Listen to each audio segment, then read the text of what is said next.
There was something in the Department of Education that Trump wasn't supposed to find. A hidden network, a slush fund, something so big that even some of Republicans wanted to keep it buried. But Trump, he was about to blow it wide open. Standing at the podium in the White House briefing room, he didn't hold back. For decades, this department has failed America's children.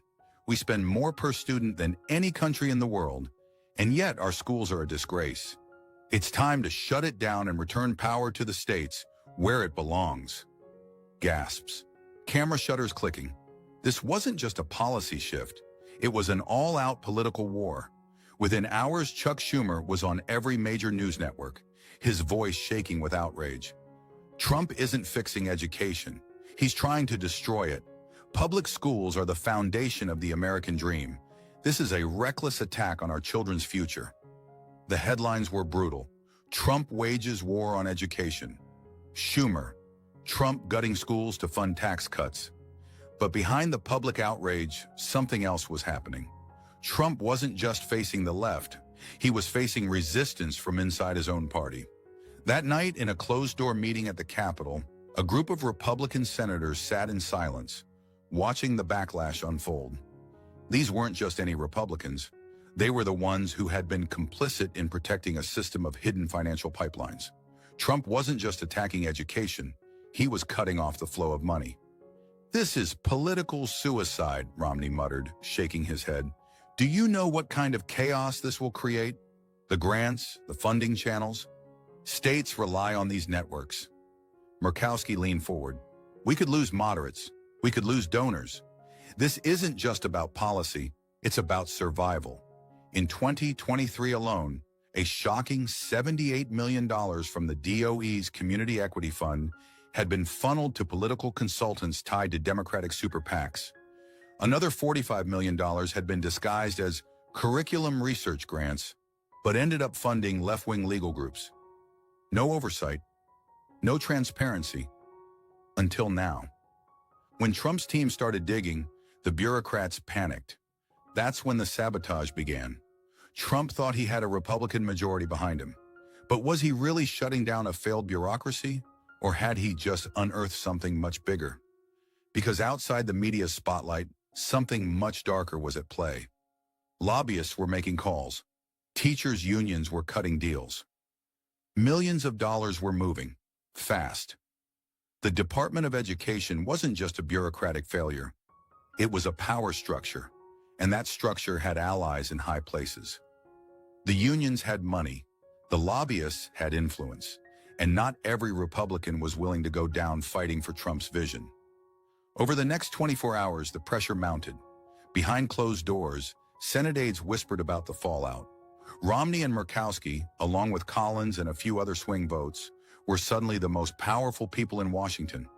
They had a decision to make: stand with Trump or stall his plan long enough to kill it. The media was already shaping the narrative. On CNN and MSNBC, the talking points were clear. Trump isn't returning power to the states, he's gutting education. The phrase was tested, polished, and repeated. The unions weren't wasting time either. A top education lobbyist was already on the phone with moderate Republicans, urging them to think carefully about their next vote. One by one, senators received the same message. If you go along with this, you're on your own next election cycle. Donations would dry up, passees would turn on them. The political machine was in motion. Trump wasn't just battling the Department of Education, he was getting dangerously close to exposing something Washington had spent decades protecting. The media was already spinning the story, trying to distract the public. But Trump knew better, because buried in the department's financial records was something no one was supposed to see. A hidden slush fund disguised as education grants that had funneled over $200 million into progressive think tanks and activist groups over the last decade. Millions had been earmarked for equity in education, yet the money never reached classrooms. Instead, it was quietly transferred to political operations tied to left-wing PACs. And Trump, he had the documents. He had the proof. That's why Washington was panicking. That's why, within 48 hours, Trump's top education advisor received a direct warning: back off or expect legal trouble. That's why a major GOP donor suddenly pulled out of a White House event, citing concerns about optics. The swamp was mobilizing. Mitt Romney didn't need to say a word. His furrowed brow said it all. Hours after Trump's bombshell, a tight circle of Republican senators huddled behind closed doors. But this wasn't just panic. It was strategy. Lisa Murkowski crossed her arms, her voice cutting through the silence. So, what's the plan? Romney exhaled slowly. He already had a plan. A memo labeled DOE Override Strategy was circulating among key Senate offices, detailing how to use procedural gridlock to stall Trump's plan until 2026. The email subject line? Containment tactics. The message was clear. We have the votes to slow him. We just need to hold. They'd been here before, impeachment, healthcare, and they weren't afraid to defy Trump again.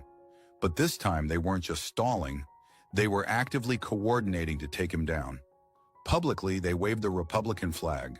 Privately, they were Washington's brake pedal, slowing Trump whenever he floored it. Now, with the Department of Education in his crosshairs, they saw chaos looming. This isn't just about schools, Romney said, his tone deliberate. It's about control. Dismantle this, and what's next? Shredding federal funds we can't replace? Murkowski nodded. If we let this spiral, moderates will bolt, donors will dry up, and we'll be the ones left holding the bag. Beyond those walls, the gears were turning. Teachers' unions weren't just calling in political favors. They were protecting a $500 billion empire. Hidden in the Department of Education's budget were multi-million-dollar contracts awarded to consulting firms with no accountability. Millions earmarked for diversity initiatives, but funneled into activist networks that had nothing to do with education. The money was everywhere. PACs linked to union bosses had already funneled $30 million into key Republican campaigns, not to support them, but to remind them who was really in charge. And the message wasn't subtle. Back Trump, and you're on your own next election cycle. Susan Collins shifted in her seat, her silence louder than words. She'd bucked him before and won. All they needed was time, a few delays, a procedural snag or two, and Trump's 100-day vow would fade into noise. We don't need to stop him, Murkowski said, leaning in. Just slow him down. Heads nodded. No fiery speeches, no public betrayal, just the long game. Trump thought he was in the driver's seat. He had no idea how many hands were still yanking the wheel. The deals were happening fast, too fast. While Trump's allies were celebrating a guaranteed Republican majority, the real battle was already moving behind the scenes. In Washington, nothing was about principle. Everything was about leverage. And when it came to education, no one had more leverage than the teachers' unions. Inside a private office just blocks from the Capitol, the calls had already started. The president of the American Federation of Teachers, Randi Weingarten, was on the phone with a key Republican senator. Her tone was calm, measured. This wasn't a plea. It was a negotiation. This isn't about politics, she said smoothly. This is about protecting children. I need to know where you stand. She didn't need to say more. They both understood what was really at stake. Millions of dollars, endorsements, future campaign support. Across town, another meeting was underway, this time with a lobbyist representing the National Education Association, NEA, the country's largest teachers union. The message was the same, but the delivery was sharper. If Trump wins this fight, education funding dries up. Your state loses millions. Is that really a fight you want to pick? Some Republicans could afford to stand their ground. Others couldn't. And the unions knew exactly who to target. They weren't wasting time on hardcore MAGA senators. Instead, their focus was on the moderates, the ones who were already hesitant, the Romneys, the Murkowskis, the Collinses, the ones who had gone against Trump before and survived, the ones who had everything to lose if they made the wrong call. By the next morning, money was already moving. PACs aligned with the unions poured fresh donations into key Republican campaigns, not to support them, but to remind them who was really in charge. Their message wasn't subtle. Back Trump, and you're on your own next election cycle. Trump had made his move, but Washington wasn't built on direct attacks. It was built on slow, quiet sabotage. And while his administration was still celebrating their plan to dismantle the Department of Education, His enemies weren't trying to stop him outright. They were making sure he bled out before he ever reached the finish line. The resistance wasn't loud. It didn't need to be. It was methodical, deliberate, buried beneath layers of bureaucracy and polished political statements. Trump had thrown a hammer at the system, but the system didn't break easily. It adapted. And when Washington wanted to kill something without making a scene, it did what it did best. It drowned it in paperwork. By the time Trump's team had finalized the details for dismantling the Department of Education, a new proposal had already surfaced on Capitol Hill.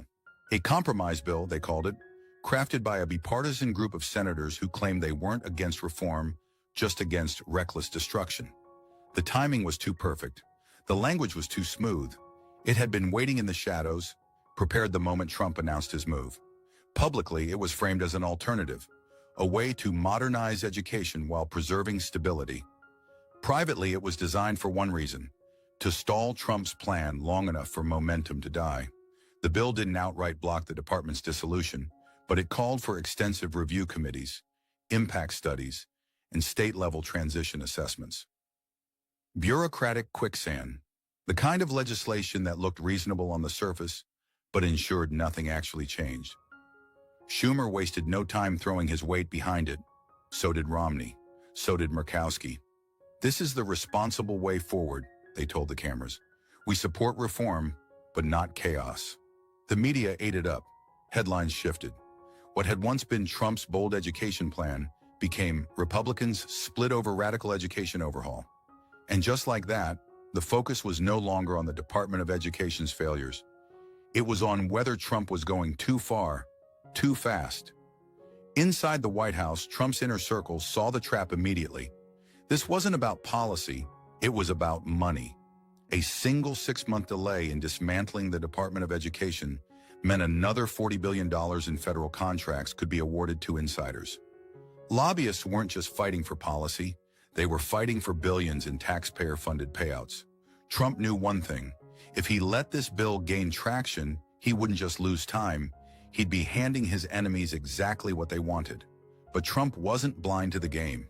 He'd seen it play out before. The so-called moderates posing as dealmakers, the bureaucrats weaponizing process to block real change. He knew who the snakes were, and he knew they thought they could outmaneuver him. Let them think that. What they didn't know was that Trump wasn't just pushing for a policy win, he was setting a trap of his own. The longer they played their game, the more he could expose them. And when the time was right, he'd make sure the American people saw exactly who was protecting a broken system. Washington wasn't trying to stop Trump in a battle. It was trying to strangle his plan before the fight even started. But Trump? He was already 3 moves ahead. It started with a whisper, then a name, a leak, a document that wasn't supposed to exist. While Trump's enemies were busy stalling, something cracked beneath the surface. A staffer inside the Capitol had seen too much. They weren't a politician, not a lobbyist, just a quiet observer buried in the machinery of Washington. But when they saw the emails, they knew. This wasn't just politics. This was a coordinated effort to sabotage a sitting president. The emails were buried deep in internal communications between Senate offices. Coded language, vague wording, but the intent was clear. Certain Republican senators had been in direct talks with education lobbyists, crafting the compromise bill long before Trump ever made his announcement. The unions weren't just lobbying, they were strategizing, coordinating efforts with key Republicans to ensure Trump's plan never saw daylight. The bill had been waiting, so had the talking points. The resistance wasn't a reaction, it was premeditated. At first, the staffer hesitated. They had a career to think about, but they also had something rarer in Washington: conscience. They knew what would happen if they stayed silent. So they reached out, a quiet email to the right person. No names, no details. Just a simple message. You need to see this. By the time the document landed on a trusted desk inside Trump's inner circle, the administration knew they had something big. The evidence wasn't just about stalling, it was about collusion. Republicans weren't just being pressured, they were actively working with unions and Democratic operatives to kneecap Trump's policy from the inside. This changed everything. Trump had suspected it. Now he had proof. But there was a problem. If he exposed this too soon, the swamp would close ranks and bury it. If he waited too long, they might find a way to cover their tracks. Timing was everything. So Trump made a choice. He wouldn't go public. Not yet. Instead, he'd let them believe they were winning. Let them get comfortable. Let them dig in deeper. And when the moment was right, when the trap was set, he'd make sure the American people saw exactly who had been working against them all along. The strategy was unraveling. What was supposed to be a slow, controlled stall was turning into a frantic scramble to keep the walls from caving in. The so-called compromise bill had done its job for a while. It had bought time, confused the narrative, given the media just enough ammunition to shift attention away from the Department of Education's failures. But it hadn't stopped Trump, and now something else was happening. Leaked documents. More than whispers now. A growing number of insiders had seen the evidence. Emails, meeting notes, quiet exchanges between union leaders and Republican senators. The compromise had never been about finding a better way forward. It had been sabotage from the start. The White House wasn't rushing to reveal it. No, Trump was waiting, letting the swamp believe they were still in control. But Washington wasn't built on patience. Chuck Schumer knew the momentum was shifting, and he moved to take back control before it slipped completely. He orchestrated the next phase, full-scale media warfare. Every network, every newspaper, every Democratic senator was given a singular message. This wasn't about bureaucracy. This was about children. If Trump's plan succeeded, public schools would crumble. Teachers would be left helpless. Millions of kids would suffer. The media barrage was relentless. Schumer took to the podium, his voice sharp, rehearsed. Trump is tearing apart the very foundation of American education. We will not stand by while he puts our children's future at risk. The sound bites were everywhere. CNN, MSNBC, the New York Times, all echoing the same script. The strategy was clear. They wanted to make Trump's plan so toxic that even some Republicans would hesitate to support it. But inside the White House, Trump was watching. He had been in this position before. The manufactured outrage, the fear-mongering, the carefully coordinated attacks, it was the same playbook they had used for years. They thought they were controlling the conversation. They thought they were setting the pace, but they were walking into a trap. Because while the cameras were focused on Schumer's outrage, while the headlines screamed about Trump gutting education, the leaks weren't stopping. The truth was spreading, reaching the right people, the right platforms, and soon the narrative would flip. Soon it wouldn't be Trump on the defensive. It would be Washington scrambling to explain why they had lied. The shift happened overnight. One moment, the headlines were drowning in outrage. Schumer's fiery speeches, panelists warning of an education crisis, networks painting Trump as the villain. And then, the leak dropped. A single email, buried within thousands of internal correspondences, surfaced on an independent news site. At first it seemed small, just another political memo. But then people started reading it. The subject line was clinical, legislative strategy, DOE reform. But the content, it was explosive. The email, dated weeks before Trump's announcement, outlined in precise detail how the so-called compromise bill had been crafted before the fight even began. It confirmed everything Trump's allies had suspected. Key Republican senators had been coordinating with union leaders and Democratic operatives to stall the plan. Their strategy was clear: drag the process through bureaucratic mud, shift public opinion, and ensure nothing changed. And then came the name, Mitt Romney. His office was directly involved in the discussions. So was Lisa Murkowski's. It wasn't just Democrats trying to kill Trump's plan. It was his own party. The reaction was instant. Social media exploded. Conservative commentators tore into the betrayal. Fake MAGA exposed trended within hours. The news cycle flipped. Suddenly, it wasn't Trump gutting education. It was Washington protecting a broken system. Inside the Capitol, panic set in. The senators named in the email scrambled to control the damage. Their teams rushed to issue statements. Misinterpretation, context missing, a routine discussion. But it was too late. The swamp had overplayed its hand. Trump, watching the chaos unfold, didn't say much. He didn't need to. His enemies had spent weeks trying to paint him as reckless, dangerous, out of control. But now, they were the ones exposed. The trap had snapped shut.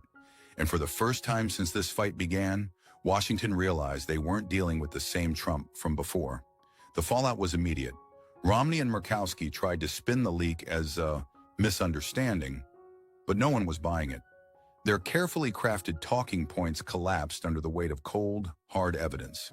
This wasn't about a good faith debate on education reform. This was sabotage. And now they had been caught. The White House wasted no time capitalizing on the moment. Trump's team flooded the airwaves with a singular message. The American people were never supposed to see this. Washington insiders conspired to keep the system broken because they profit from it. The message hit hard. This wasn't just about education anymore. It was about exposing the rot in Washington. On Capitol Hill, the so-called moderates were scrambling. Murkowski distanced herself, claiming nothing improper happened. Collins called it a mischaracterization. Romney, though, he doubled down. I stand by my decision to push for a responsible approach. Governing isn't about blowing things up. It's about ensuring stability. It was a mistake. Trump's allies seized on it. Stability? They mocked. Romney means stability for the elites, not the American people. Meanwhile, the MAGA base was on fire. The betrayal confirmed everything they had long suspected. The problem wasn't just Democrats. It was weak Republicans. The ones who smiled on camera but worked against Trump behind closed doors. Trump himself let the moment breathe. No rushed press conferences, no immediate response. He didn't need to say anything yet because Washington was tearing itself apart. The media, desperate to control the damage, pivoted to tone policing Trump's supporters rather than defending the exposed senators. But the shift was clear. The swamp had overplayed its hand, and now it was drowning in its own lies. And Trump, he was watching, waiting, because the real strike was coming next. Trump didn't wait for them to recover. The moment the dust settled, he struck. With Washington still reeling from the leaks, the White House announced the next move: an executive order stripping the Department of Education of key funding and personnel. It wasn't just a warning shot, it was the beginning of the end. The agency was being gutted from the inside, piece by piece. The backlash was immediate. Schumer called it a reckless dismantling of America's education system. The media called it authoritarian overreach. But the real panic? It was in Congress. The senators caught in the leak had counted on dragging the process out, making Trump waste political capital on a long, slow fight. But now, they were out of time. Trump had flipped the script. Instead of playing defense, he was forcing them to act. Within hours, Democrats and rogue Republicans scrambled to draft legal challenges. Lawsuits were filed. Governors from deep blue states vowed to resist. But the damage had been done. The Department of Education was no longer an untouchable institution.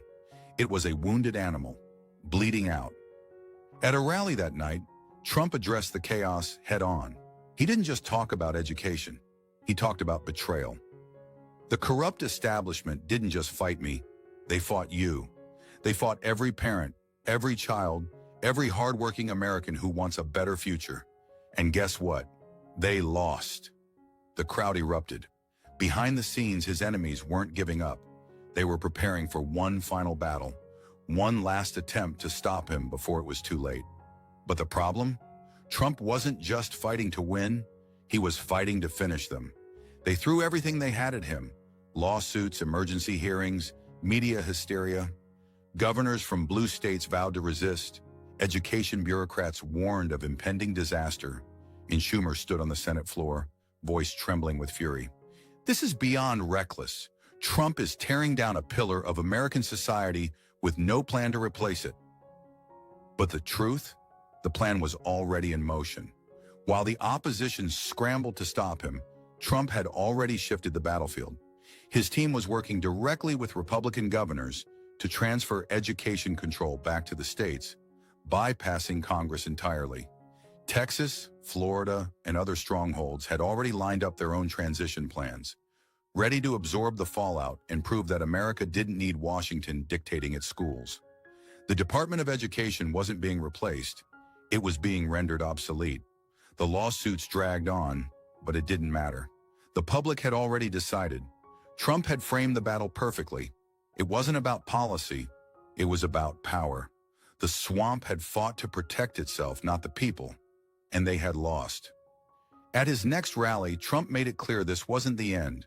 It was just the beginning. This is about more than education.